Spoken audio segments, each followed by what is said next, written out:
lectura a la palabra de Dios. Lo estamos haciendo en el Nuevo Testamento. Nuestra cita bíblica es 1 Pedro capítulo 3. Primera epístola de Pedro capítulo 3. Dice así la palabra de Dios. Asimismo, vosotras mujeres, estad sujetas a vuestros maridos, para que también los que no creen a la palabra sean ganados sin palabra por la conducta de sus esposas, considerando vuestra conducta casta y respetuosa. Vuestro atavío no sea el externo de peinados ostentosos, de adornos de oro o de vestidos lujosos, sino el interno, el del corazón, en el incorruptible ornato de un espíritu afable y apacible, que es de grande estima delante de Dios. Porque así también se ataviaban en otro tiempo aquellas santas mujeres que esperaban en Dios, estando sujetas a sus maridos.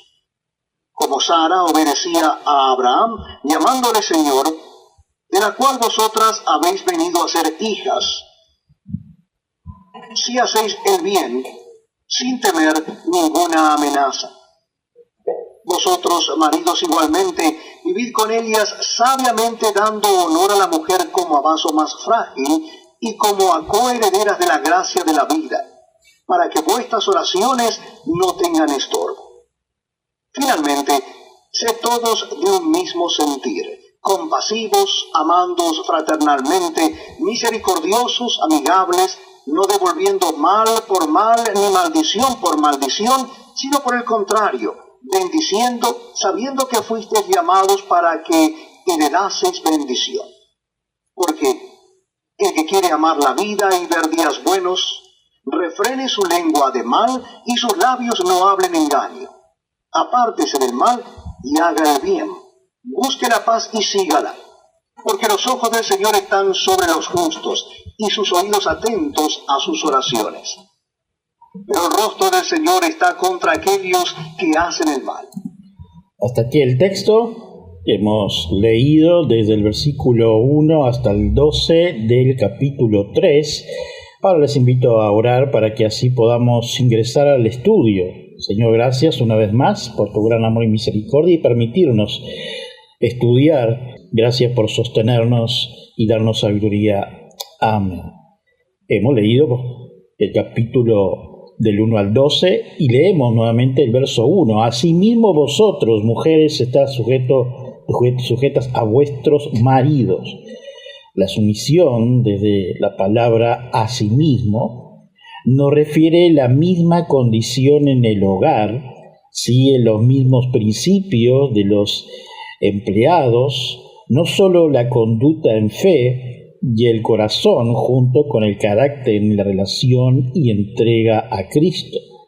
Hemos leído 1 de Pedro 2, 21, 25 la semana pasada, donde engancha a este capítulo, pues para esto fuiste llamado, porque también Cristo padeció por nosotros, dejándonos ejemplo para que sigáis sus pisadas, el cual no hizo pecado ni se halló engaño en su boca, quien cuando le maldecían no respondía con maldición, cuando padecía no amenazaba, sino encomendaba la causa al que juzga justamente, quien llevó el mismo nuestros pecados en su cuerpo sobre el madero, para que nosotros estando muertos a los pecados vivamos a la justicia, por cuya herida fuisteis sanados.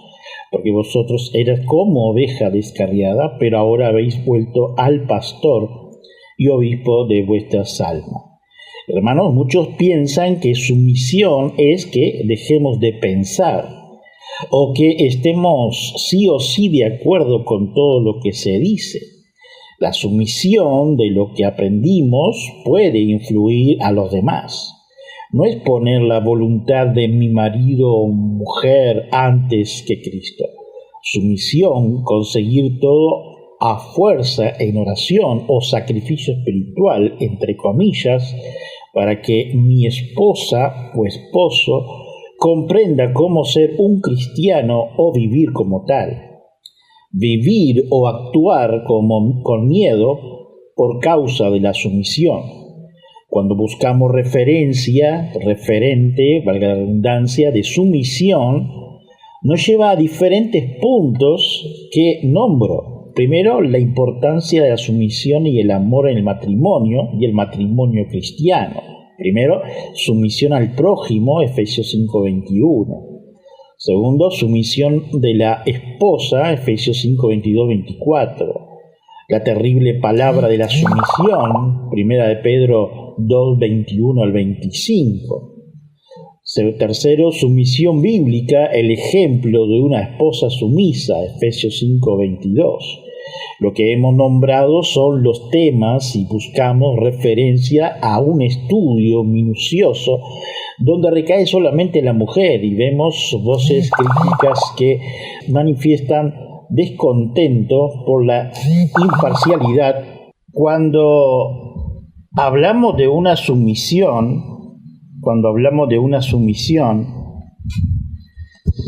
de una mujer al hombre, es cuando el hombre es cristiano y su referente es solo de Cristo. Pero cuando no lo es, la mujer debería fijar su mente en una lectura más eficiente y sistemática de la Biblia para saber de Cristo y estar sumisa de igual forma a su marido incrédulo.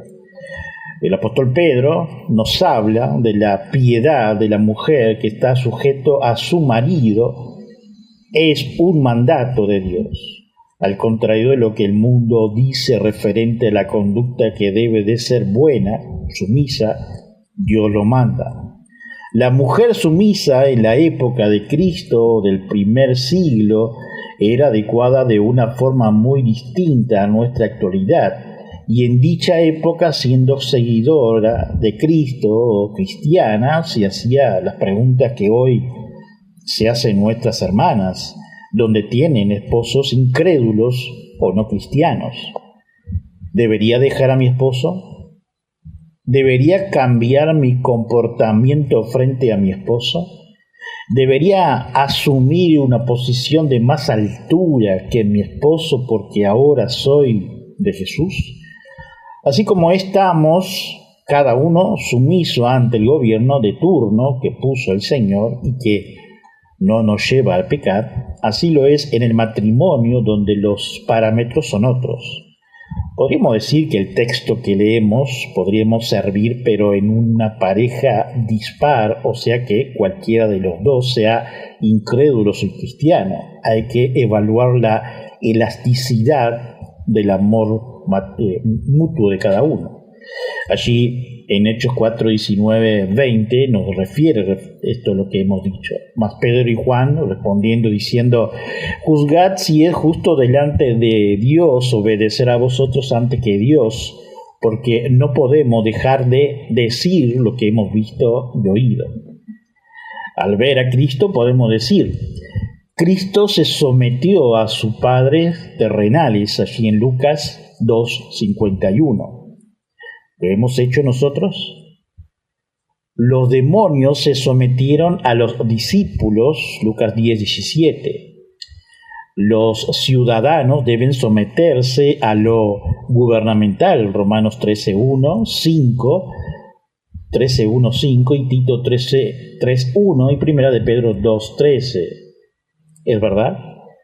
El universo se sometió a Cristo, 1 Corintios 17:27, como referencia, estoy dando estos textos. Los seres espirituales invisibles se sometieron a Cristo, 1 Pedro 3:22. Los cristianos deben someterse a los líderes de la iglesia, 1 Corintios 16:15-16. La iglesia debe someterse a Cristo, Efesios 5:24. Los siervos deben someterse a su amo, Tito 2:9. Los cristianos deben someterse a Dios, Hebreos 12:9 y Santiago 4:7. Ninguno de estos en la relación es inversa, no se cumple. Para que también, sigamos en el versículo 1, para que también los que no creen a la palabra sean ganados sin palabra por la conducta de sus esposas, considerando vuestra conducta casta y respetuosa. Hemos leído el versículo finales del 1 y 2 de 1 de Pedro 3. Podemos decir que la sumisión de la esposa puede moldear a su esposo incrédulo con sus propias palabras, con la esperanza en la fe en Cristo, pero con una sutileza verbal para no ser invasiva y molesta para el marido, y el Espíritu Santo comenzará en su corazón germinar la semilla de la buena nueva de Cristo, eso sí en el tiempo de Dios y no de nuestro querer, como nos dice Cristo, que sea tu voluntad y no la mía. Hermanos, estamos hablando de una persona incrédula. Esto quiere decir una persona que no cree en Dios. Está en plena desobediencia. Siempre es como querer apagar un incendio con una manguera de hogar. Por eso en estos casos, sin intervención y opiniones, debemos de tener la voluntad en orar por los casos de nuestros hermanos y hermanas que pasan por esta circunstancia, y solo Dios sabe en su soberanía que será elegido por el Espíritu Santo y sean totalmente regenerados.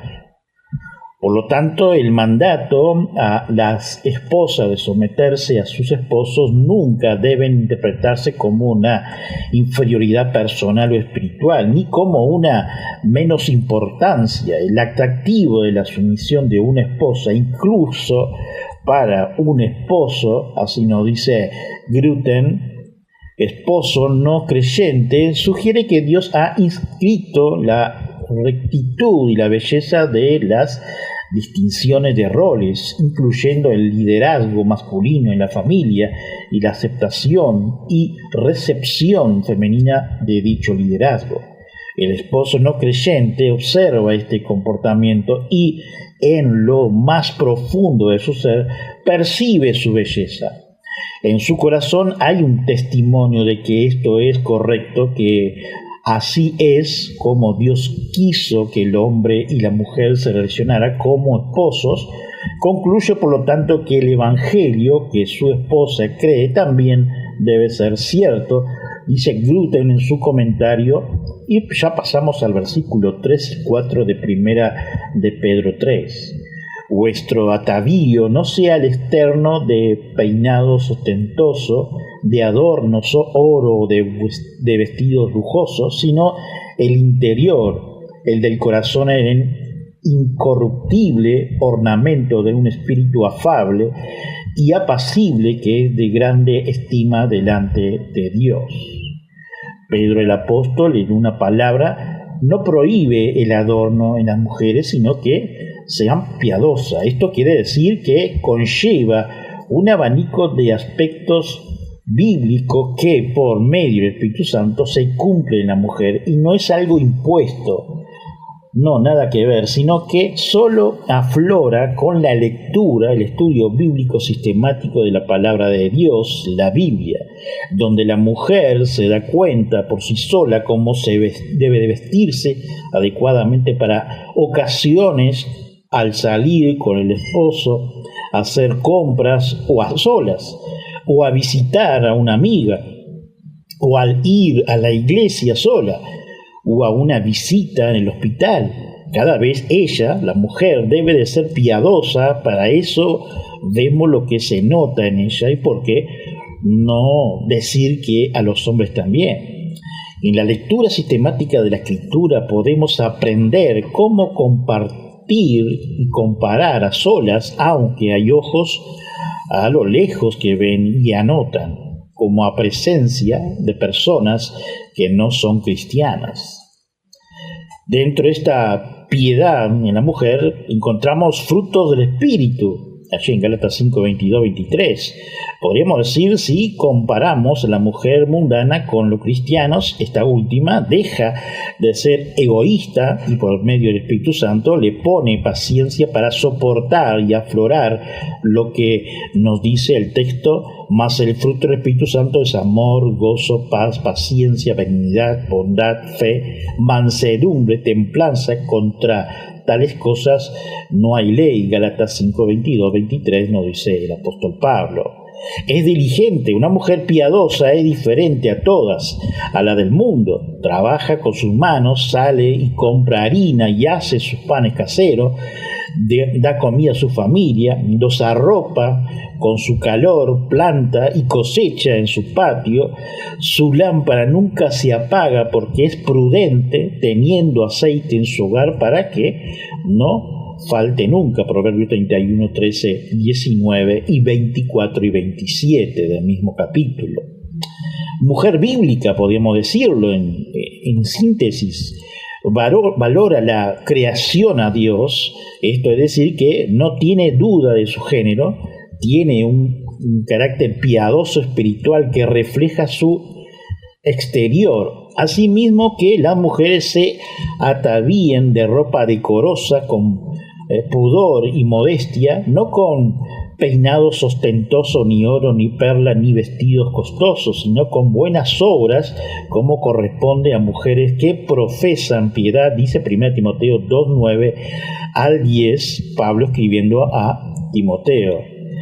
Es modesta, donde muchas creen que la belleza en su exterior, donde se envanece y se envejece, el interior se renueva, se transforma, crece, madura, es más intelectual bíblicamente, tiene honor, es íntegra y virtuosa, podríamos decir desde el Proverbios 31, 10, verso 30 y Primera de Pedro que estamos leyendo. La mujer es prudente también, preocupación por el futuro de su familia, buen juicio, sentido común, buena y correcta, eso también nos vemos en Proverbio 31. Es compasiva, su mirada hacia los pobres y necesitados en sí es generosa, Proverbio 31, 19, 20. Es discreta la mujer en su piedad, es sabia en su tiempo, en su hablar, no es ociosa, es discreta en su hablar con sus pares, no es chismosa, calumniadora o entremetidas. 1 Timoteo 5:13 y Santiago 3. Bengel habla, por parte de Berkeley, del trabajo que se dedica al vestido y consume tanto tiempo. Eso no es exclusividad de nuestro tiempo. Ya hemos visto que el mundo antiguo, las mujeres no también ninguna parte de la vida social no se dedicaba a nada, razón por el cual se comentaba a veces que se le tenía que permitir el interés en vestidos y cosméticos. Catón, el censor, insistía que la sencillez y Lucio Valerio le contestaba: ¿por qué tienen los maridos que escandinar a sus mujeres los adornos y las ropas? Ellas no pueden tener cargo público, ni religioso, ni ganar premios. No se puede ocupar en nada. ¿Qué van a hacer sin dedicar su tiempo a los ornamentos y las vestiduras? Un interés desmedado en el propio embellecimiento ya era entonces, como ahora, señal de que la persona no tenía otra cosa más importante de que ocuparse, que embellecerse, de parte de las damas. Los antiguos moralistas condenaban, no menos que los maestros cristianos, el lujo excesivo. Quintiliano, el maestro de la oratoria latina, escribió: un vestido de calidad y buen gusto, como nos dice el poeta griego, añade dignidad a la persona que lo lleva, pero un atuendo femenino y lujoso no adorna el cuerpo de Vera, sino hace más que revelar la sórdida de la inteligencia. El filósofo Epicteto pensaba en la vida mezquina a la que se veía condenada la mujer en el mundo antiguo, decía. En cuanto tienen 14 años, los hombres ya llaman la atención, era el interés de aquel tiempo. Así que cuando se daban cuenta de que no valen para nada más que para compartir con los hombres, empieza a embellecerse y a ponerse todas sus semblanzas en vestiduras. Por tanto, vale la pena tomarse la molestia de hacerle comprender que lo que le hacen verdaderamente respeto es que sean modestas y se hagan respetar. Epícteto y Pedro están de acuerdo con este pensamiento. Hay por lo menos un pasaje en el Antiguo Testamento en el que se hace una lista de distintas piezas de ornamentos femeninos y se amenaza con el día del juicio en que será destruida. Se encuentra en Isaías 3, 18, 24. Las redecillas, las lunetas, las collares, los pendientes y los brazaletes, la cofiaz, los atavios de los peinados, los partidores del pelo, los pomitos de los olos y los zarcillos y las joyas de narices, la ropa de gala, las mantequillas que se llevan en ellas. Así nos dice el relato de un pensamiento de este texto, dice Berkeley. En el mundo de los griegos y los romanos es interesante las colecciones de ropa que tenían. Habían tanta manera de arreglarse el cabello como tanto ellos pensaban. El pelo se rizaba y teñía, a veces negro, pero más frecuentemente de rubio. Se llevaba peluca sobre toda su ropa y se encontraba hasta en las catacumbas cristianas el pelo de que se fabricaba y se importaba de Alemania e Italia, que han descubierto los arqueólogos en estos tiempos, sujetados con muchos prendedores en esos tiempos. La púrpura era el color favorito para la ropa de las damas. Una libra valía alrededor de 1000 daruk en aquel tiempo. También eran muchas pesetas para los españoles. Tenía un anillo valorado casi 5000 pesetas, era el valor de unos de las joyas que encontraron en algunas cuestiones de arquitectura. En visto de esto, Pedro insiste en la gracia que adorna el corazón, que son los que Dios aprecia. Esa era la joya que adornaba a las santas mujeres de aquellos tiempos y lo que debe de imaginarse hoy también. Y si las esposas cristianas se adornaban con la misma gracia de modestia, humildad y castidad, eran también sus hijas en la familia del pueblo de fiel de Dios. Una mujer cristiana de aquellos tiempos vivía en una sociedad en la que estaría tentada a toda clase de extravíos y por el miedo a los caprichos de sus maridos paganos, pero habían de vivir más en el siervo generoso en bondad y confianza serena. Esto es un ejemplo de lo que podían hacer las damas hoy. Versos 5 y 6 de Primera de Pedro 3. Porque así también se ataviaba en otro tiempo aquellas santas mujeres que esperaban en Dios, estando sujetas a su marido, como Sara obedecía a Abraham, llamándole Señor, de cual vosotros habéis venido a ser hijas y hacéis el bien sin temer ninguna amenaza. Aquí en este texto vemos que Sara fue sumisa aun cuando Abraham se equivocó. Esto no es preciso explicarlo por haber dado las pautas en el principio de este inicio de estudio. Allí en Génesis 12, 10, 20 nos dice: hubo entonces hambre en la tierra, se descendió Abraham a Egipto para morar allá, porque era grande el hambre en la tierra.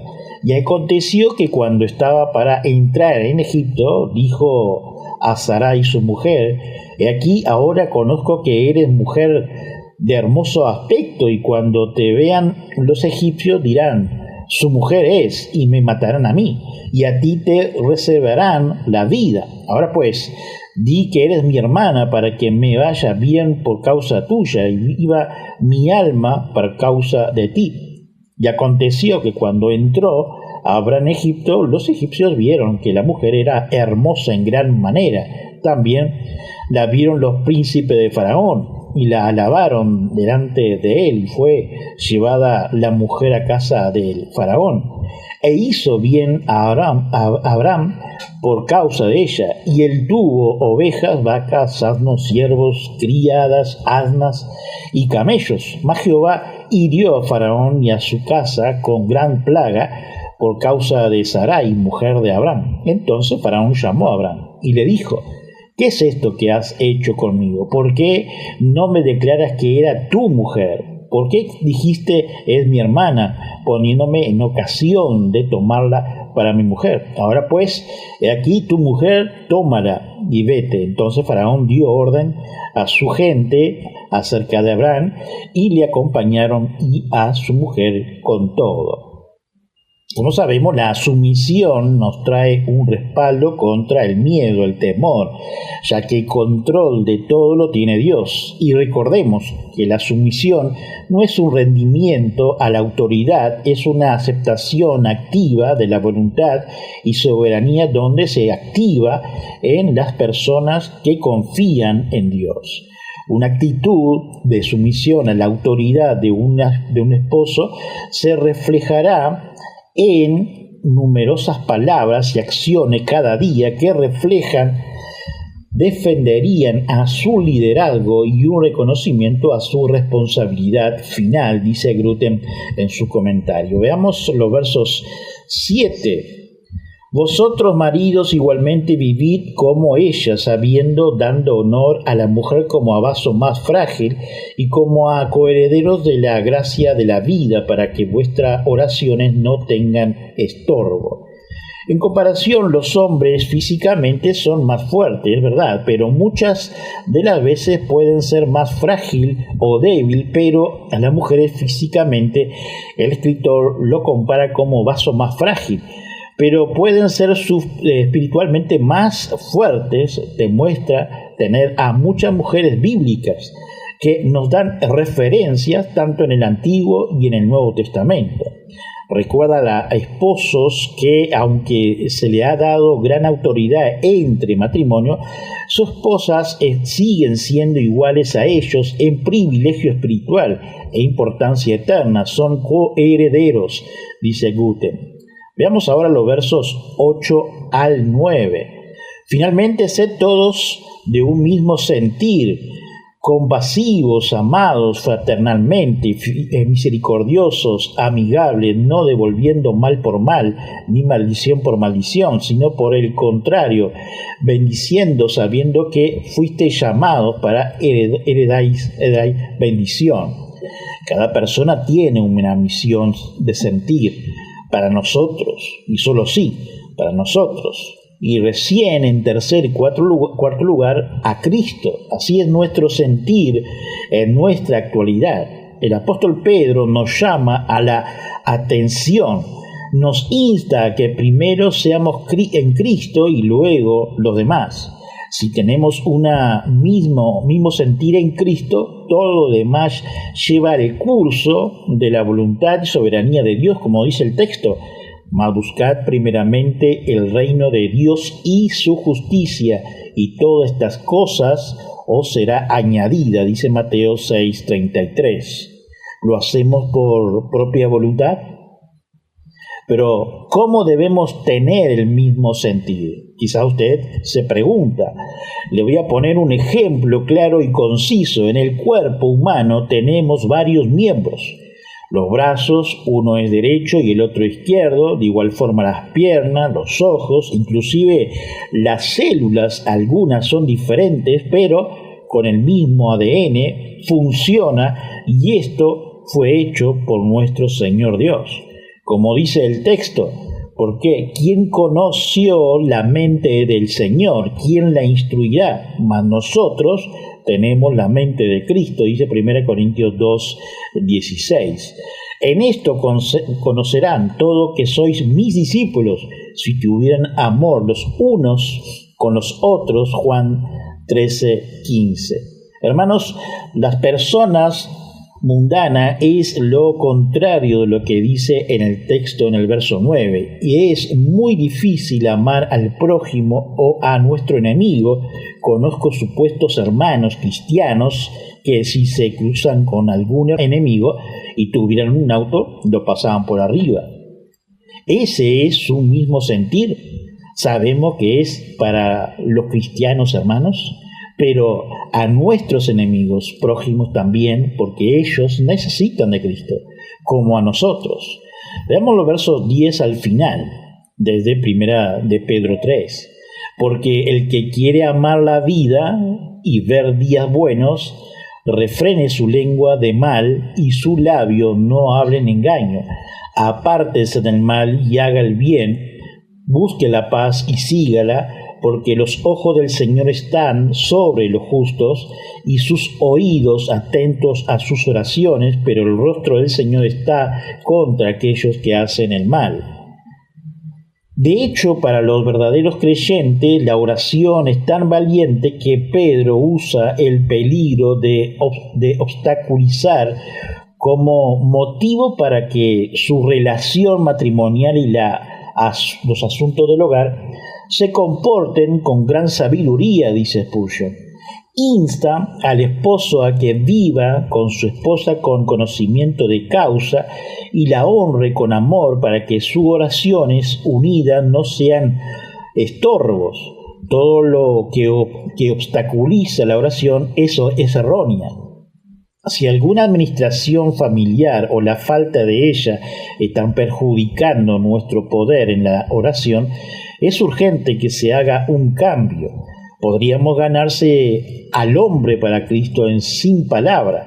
Si así fuera, en los días del apóstol, cuando se negaron a asistir a las pequeñas reuniones cristianas que se estaban llevando a cabo, y por eso no pudieron escuchar lo que se decía allí. Sin embargo, en casa vieron el cambio que el Evangelio de Cristo había producido en su esposa y dijeron, ella es bastante diferente de lo que solía ser, dice Spurgeon. Ciertamente es una esposa mucho mejor que cualquier mujer pagana. Debe haber algo en la religión que pueda hacer un cambio como ese. De esta manera, sin la palabra, muchos de ellos fueron ganados para Cristo por la convención piadosa de sus esposas. No hay ningún adorno como ese. Ningún gusto puede concebir jamás algo tan hermoso como un carácter del sagrado de Dios.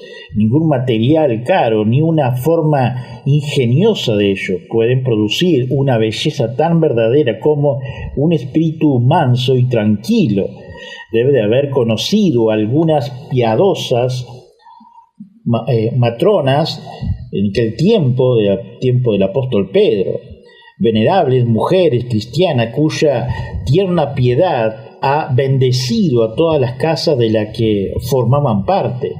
Alcanzaron la autoridad suprema, sobre todo simplemente cediendo, ganaron una posición de reina en la casa gracias a la dulzura y la tranquilidad, dice Spurgeon.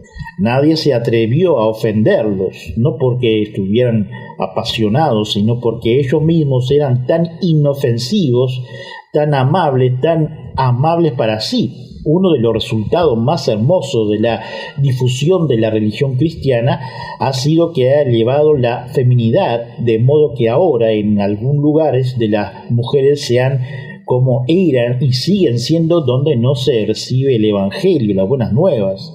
Esclava de sus maridos, el cristianismo ha enseñado que se debe honrar a la esposa. Si hay maridos que no lo hacen, se desvían del evangelio, del camino. Sean unánimes, no célebres reuniones en la iglesia para hablar de nada y entonces pelean por la falta de algo que hacer.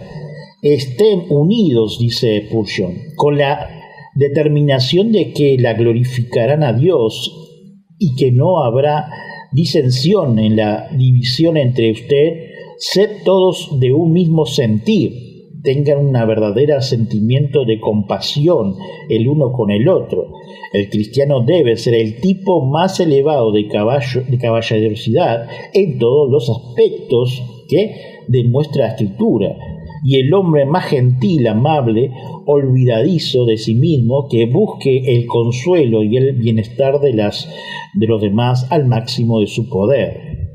Eso es como una bestia, ciertamente no es la regla, más un cristiano, dice Spurgeon.